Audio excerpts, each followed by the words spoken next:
Mesdames et messieurs, votre émission Parole d'Experts, aujourd'hui nous allons nous intéresser à la Cour constitutionnelle.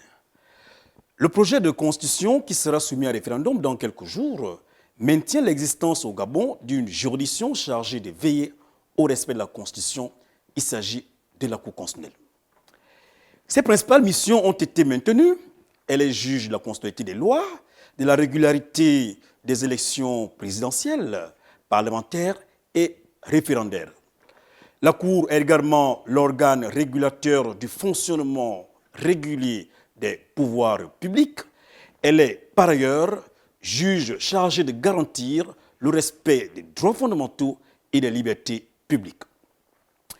Sur le contrôle de constitutionnalité, il importe de rappeler très rapidement que ce contrôle permet à la Cour de vérifier, par exemple, si une loi ne viole pas la Constitution et tous les autres textes formant le bloc de constitutionnalité.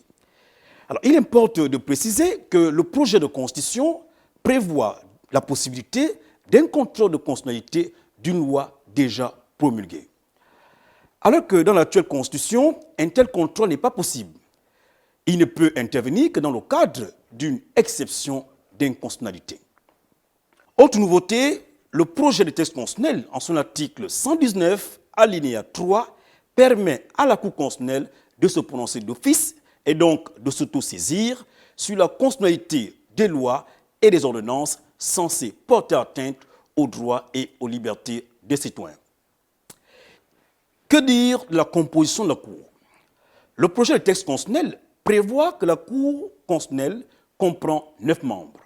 3 sont nommés par le chef de l'État, 2 par le président de l'Assemblée nationale, 2 par le président du Sénat et 2 par le Conseil supérieur de la magistrature. Il y a une grande différence. Le projet de texte constitutionnel prévoit que le président de la Cour constitutionnelle devrait être désigné par les autres membres de la Cour par élection.